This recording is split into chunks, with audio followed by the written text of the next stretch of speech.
Keep it simple, Sojourner. Following the path of Soulchronicity. We come onto this planet in a moment. A particular day, a particular place, a particular parents. And it's all complicated until we get to that actual moment of birth. And everything through life is a process that has certain amounts of complication to them. However, when you actually arrive at the place that you're heading in that moment, it is so simple.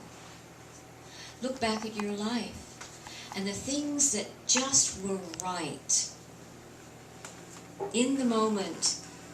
It's like you can't remember the beginning of it, you can't remember the end of it, but you suddenly are in the middle of it and it's like, I'm there. That's a simplicity that we really seek. And, you know, probably most of you have been on this path for some a short time, but others a long time. And I remember back in maybe 20 years ago, 15 years ago, that everything, all the modalities, everything that we were learning, everything we were being told was so complicated. And I gave up on so many different things because it's like, this can't be right. Because if the universe, I don't know, it's still filming, it goes blank. Okay, good. Thank you. If the universe could create in a moment, then why does it have all of these complications and all of these rules that we're supposed to live by that usually don't work? So over the years of my journey, I tried to make things more difficult than they were usually. And then over time, the mystery and the blessings and the messages were about keep it simple. And there's a difference between simple and simplistic. And there's simpleton. And there's certain ones that have a negative connotation, and then you have keep it simple. And if you look at everything in nature is simple. There's no hard corners. There's no, what's the word I'm looking for? Can't think of it. It's just there. And when we find that place right here, in that moment, and a breath comes in, so that's the place we want to go. And that's really how this, these writings, this book, evolved. It's sort of the third incarnation of this, but and it is a work in progress. I didn't realize that, but it is a work in progress because it keeps evolving, and as I evolve.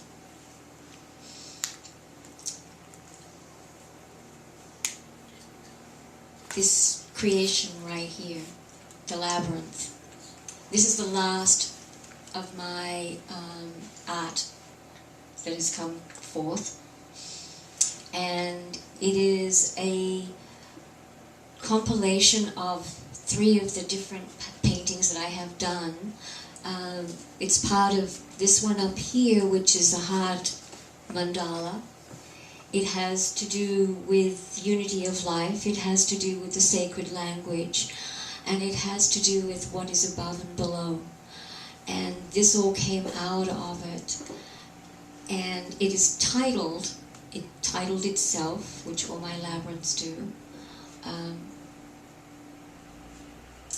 The New Heart of Humanity. And the labyrinth is a portal. It is an energy field that is being, usually in the ground, but it is being used for thousands of years by every culture in some form. So it's a vortex, it's an energy portal. And in this particular one, it is a different shape to the traditional. And the colors, obviously, are very bright.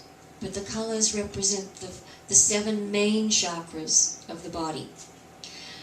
Although we have plenty more, but this is the main harmonics. And as you walk this particular one, you walk up your body. You start at the root, and you walk up from the first to the second to the third to the fourth to the fifth to the sixth to the seventh. And you're walking inside. Well, when you have the geometries on it, you're literally walking into a hologram. So you're walking into about 5, 7, 8 extra dimensions. So take a deep breath, and it's really a portal to just breathe in. It's infused with crystals. The paint has been infused with crystals. There's crystals inside in the Om. And you can breathe it in and feel the energy field connect with you. And on this particular one, or all of them, the mantra of the Labyrinth going in is, I surrender all that is not in my highest good. And so as you walk in, you are opening, opening, opening, opening, opening, opening, till you get to this open being, saying, universe, I am ready to be clear. And automatically in this amazing alchemy of the universe, it says, you're ready. And the heavens come down this way. And you're standing on Om. And simultaneously the power of the magnetization of Mother Earth comes from the core to your feet. And you become this anchor. And it grounds you to the heavens and the earth, deep above, below and high above. And you become one with all things. You take a deep breath.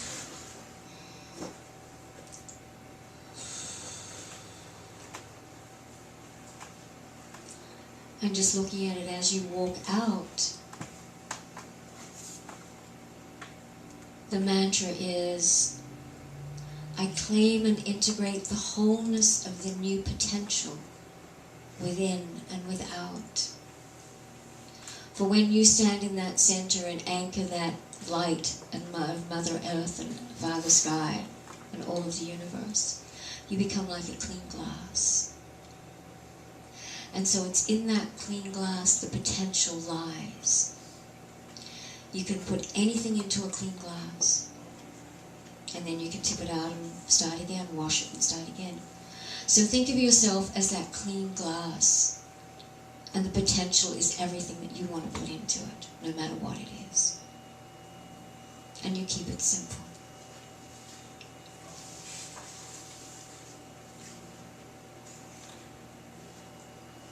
So the path of Soulchronicity is actually following the heart and the soul that you are imbuing through things like this, or just in your regular life.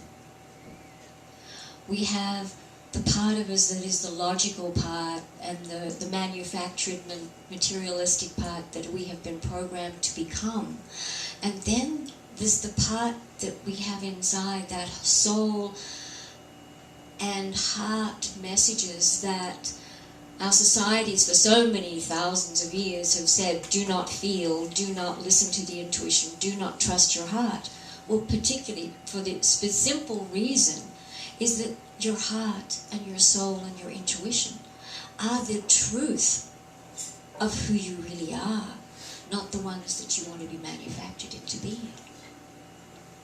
So Soulchronicity is listening to that. And let me tell you, let me read a little on what Soulchronicity is.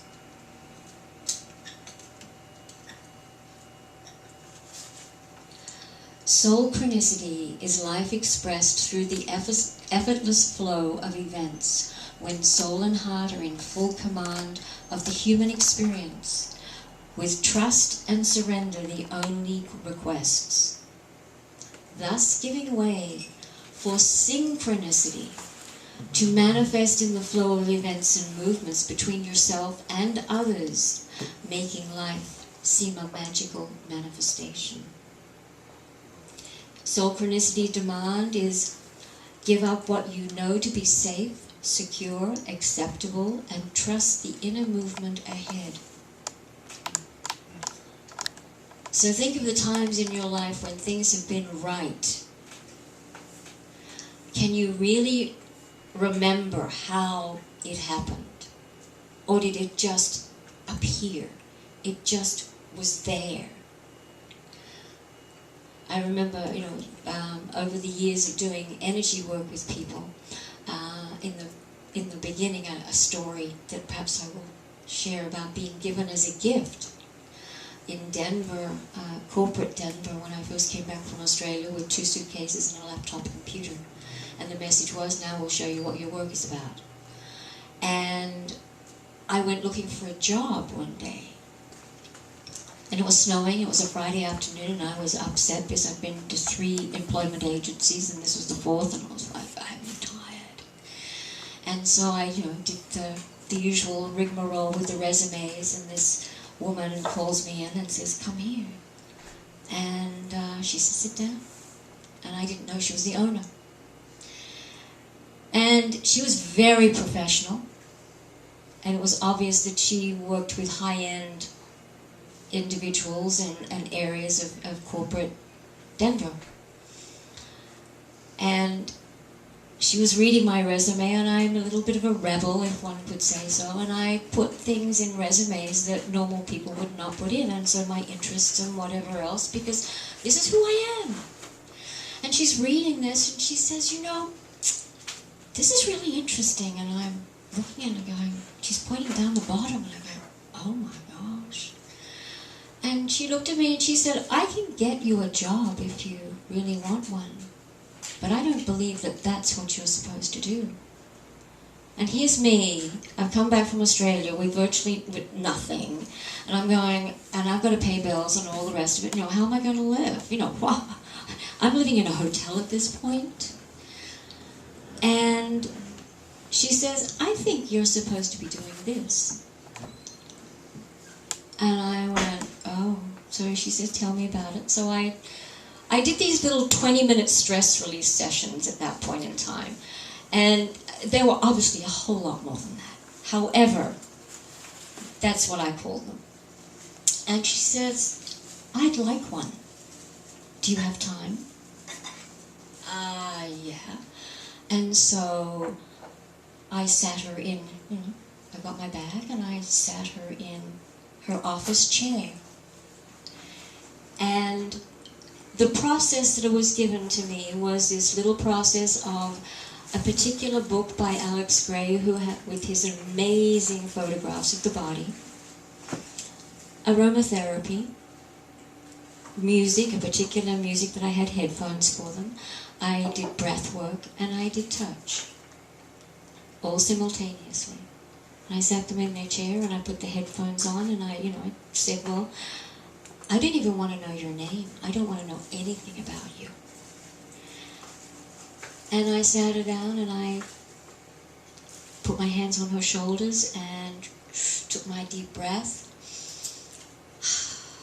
And I go into my space and she went into hers, off planet. And I did my thing.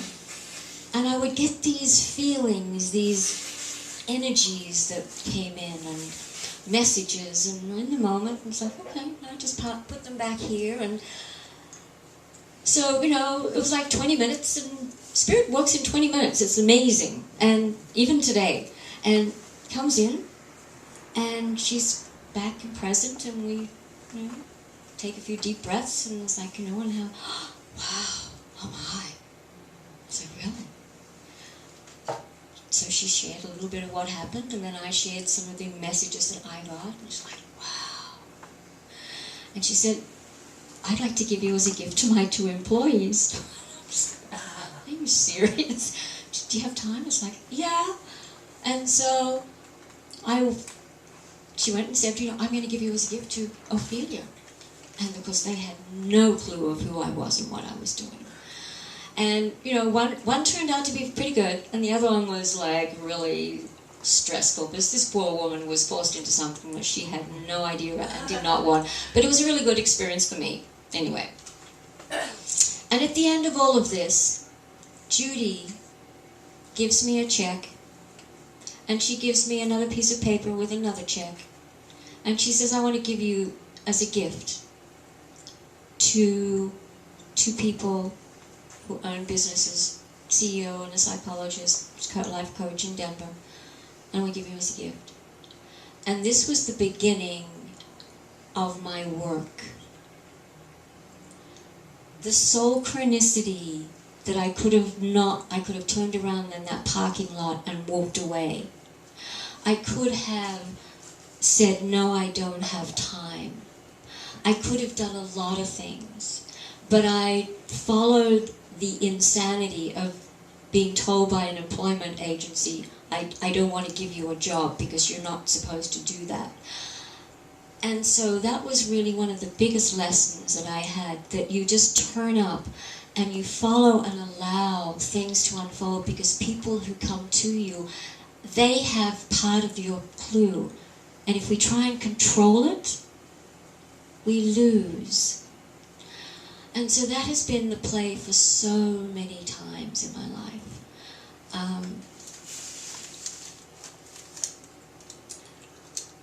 I'll read you a story about one time that happened in these 6 months.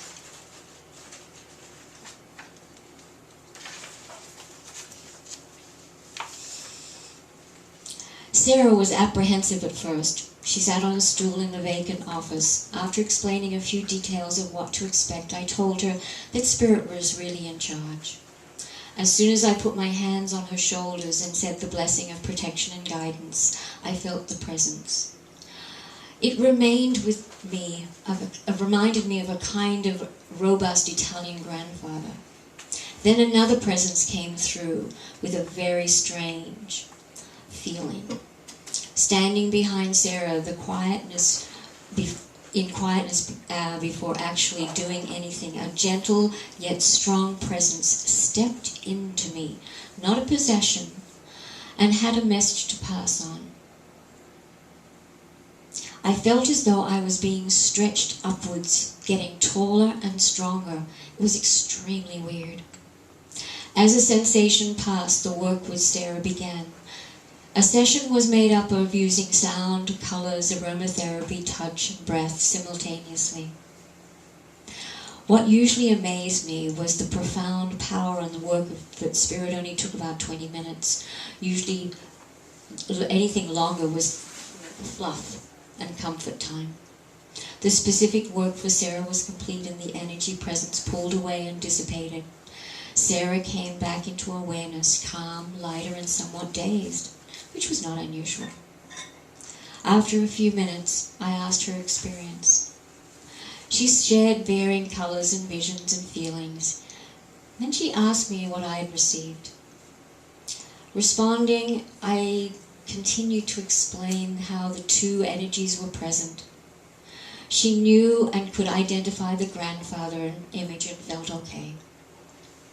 Then I mentioned the other energy. It was quite strange. Standing up, I showed her the feeling that came into my body. She looked at me with wide eyes and on the verge of tears. There was acknowledgement. That was Michael.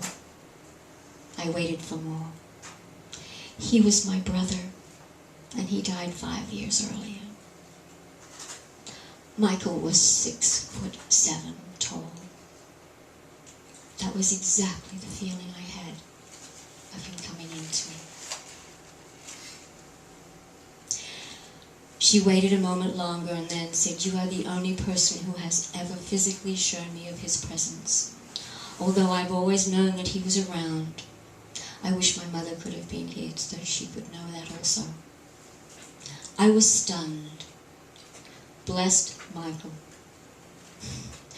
Since then, I've referred to this experience many times, and I'm always amazed that he's present. He's always here, and it's like this chuckle, you know, that his message, he's doing his work on the other side by helping people understand that the realm of spirit world is so very, very real and so very present in all of our lives every day. And it's how we keep growing. So,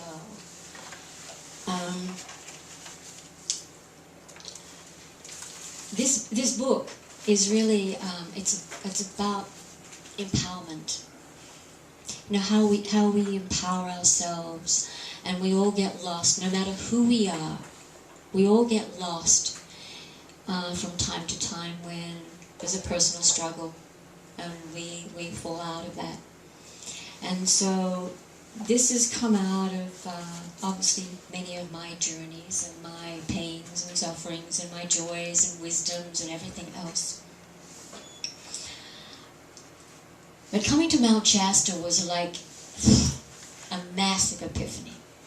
I didn't even know where Mount Shasta was when I was driving from North Carolina across the deserts, and I got a phone call saying, "You need to go to Mount Shasta." This is for a friend in Santa Fe, and I'm going, "I don't even know where that is. I think I'm going to Oregon." "Oh, well, I think it's on the way." And so I, once again, followed that crazy message to see what was going to play out. And I arrived on a Sunday, stayed at the Alpine Hotel, and I had my crystal bowls and my big crystal. And I went, okay, I'm going to go up the mountain. I had no idea where I was going up the mountain. I'd never heard it. I didn't know. And I ended up at Panther Meadow with my bowls and my crystal. And I'm sitting there and I'm playing my bowls and I'm going, okay, God, why am I here? Why?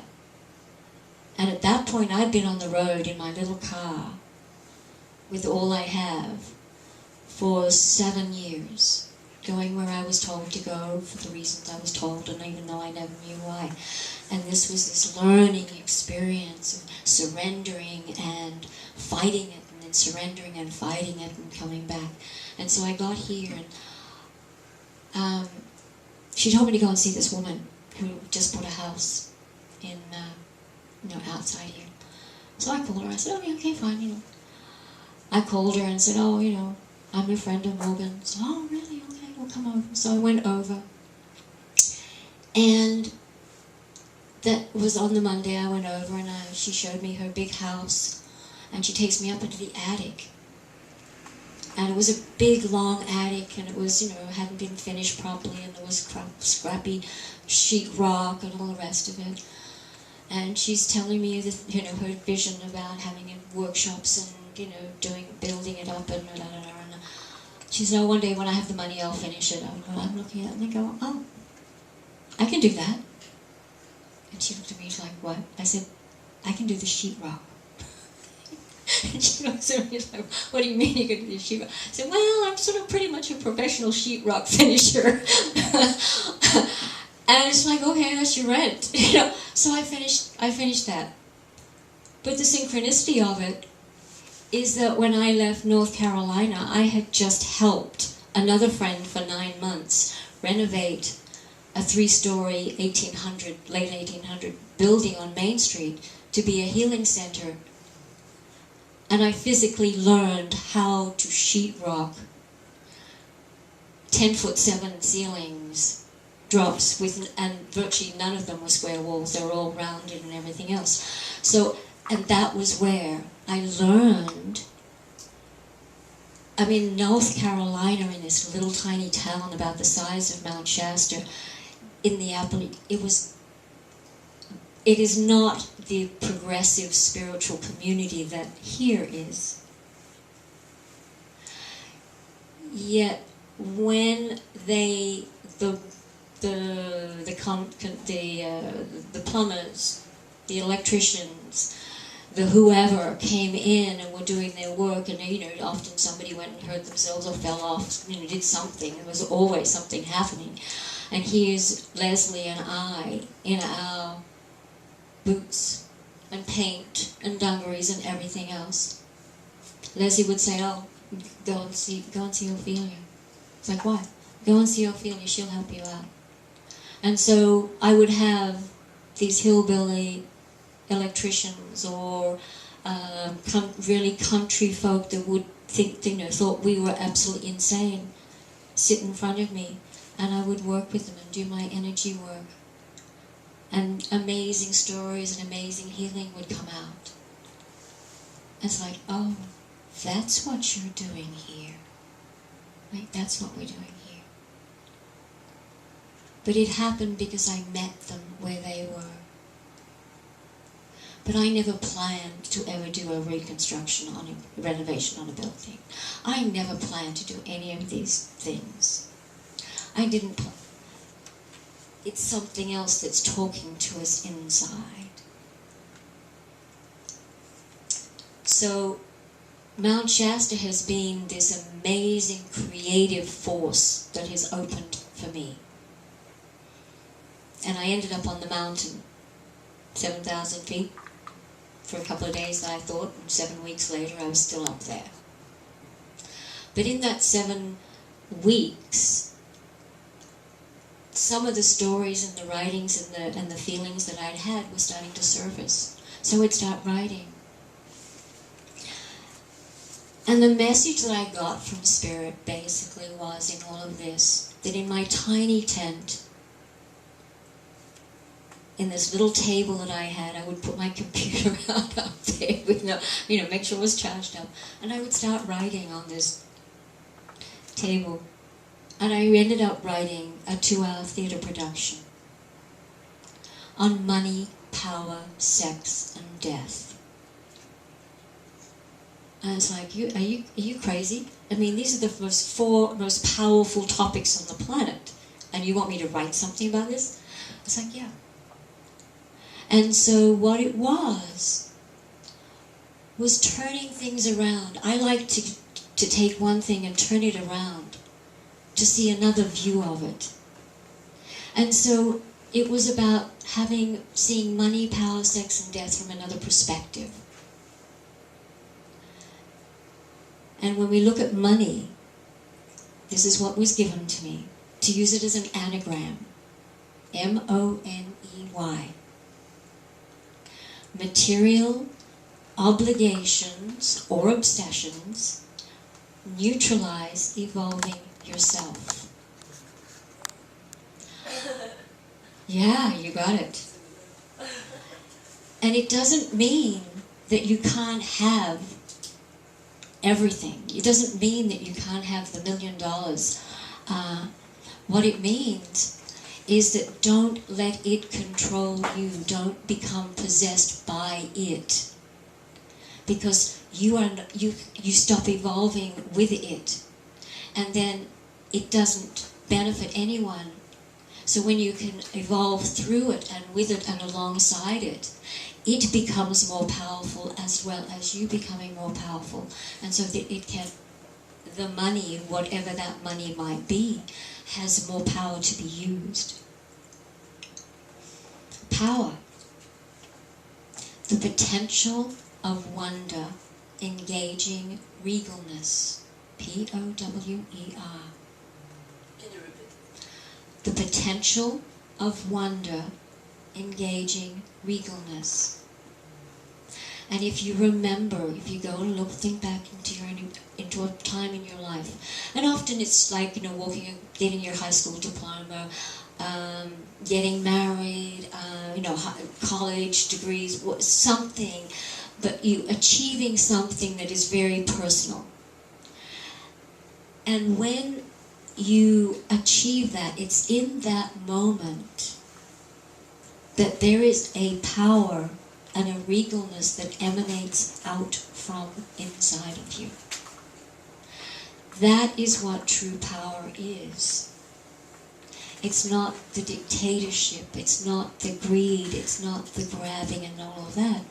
It is what comes through you when you take that breath and you stand there and it's like, and it might only last for 5 moments. But if you can go back into those, finding those 5 moments, the next time you fall out of your power, the next time somebody pushes a button and it's like, oh my God, I'm not who I should be. Go back and find that place, remember that place, and step into it again. It's really, really powerful.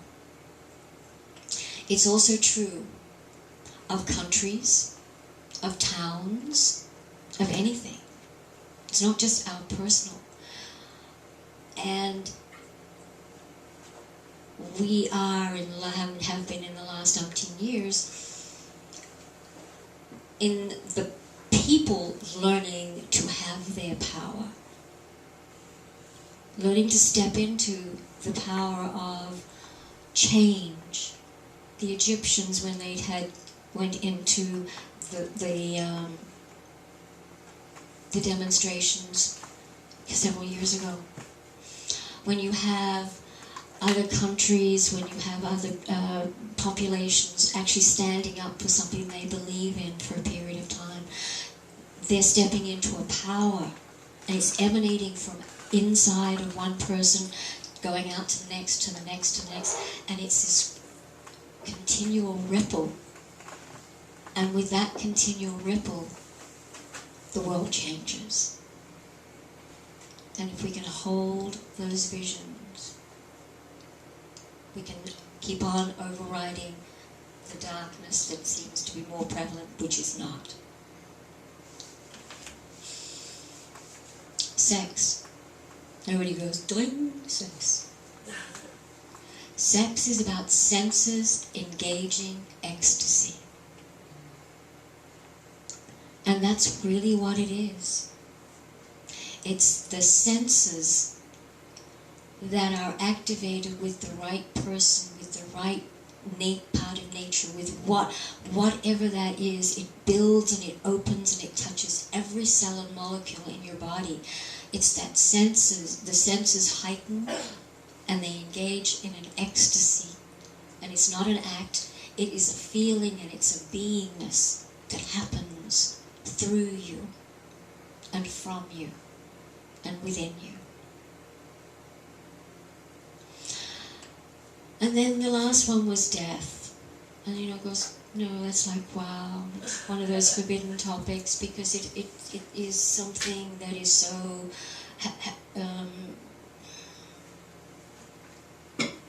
brings up so much for all of us in our mortality. And I was taught this particular lesson in a way too long a story that happened in Florida. And an amazing week that I had that started out finding a man who had died one night, and then the next night meeting someone who had done a course on the Holocaust and was like, couldn't handle it, and then a whole bunch of circumstances, and it was all of these circumstances that played out that showed me that death is about the dramatic events that activate the heart.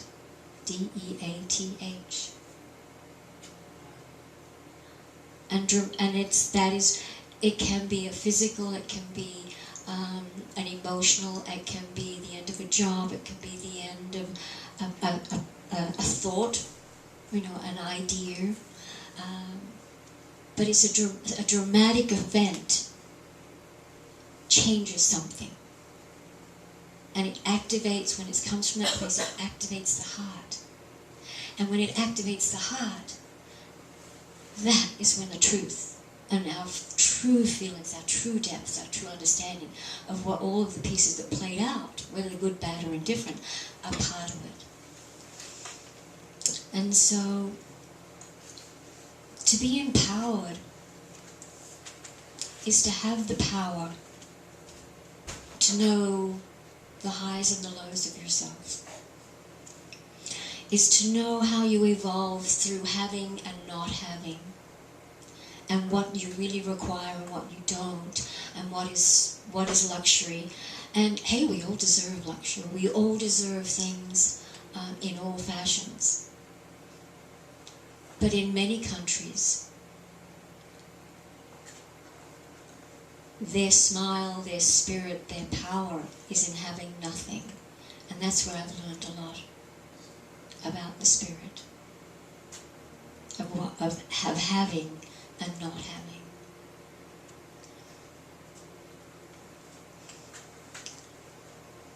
And then the senses, learn to feel, learn to touch, learn to move with all that you have. The body, everything that you have. Because that is your truth versus what the material world tells us that we should have and should look like and should belong to and da-da-da. They're the senses that feel right. And it's not everybody has the same things. You know, for one person it could be one thing, and then the next person go, oh no, that's not right. Because theirs is something else, and that's okay. And then to know that as things change, as the seasons go, the flow, the death, and the rebirth, and the death, and the rebirth, and the openness, and the rebirth. So empowerment is, those principles are really powerful, and that's really kept me, it's what I go back to. And then there's another 4. It seems like these things come in 4. And then to make these things happen, there's the 4 principles to empowerment that you actually have to sort of do as an exercise. And they are to release, to claim, to give, and to receive. To release, you know, is like letting go, and everybody says, oh, just let go of that, you know, don't worry about it, da-da-da. Yet over time I've learned that you have, in order to actually facilitate a change, you have to know what it is that you have that has to be changed. And you have to know if you are responsible for it, do you have any ownership in that? And if you don't have any ownership in it, then it's not yours to have, you don't have to take it on.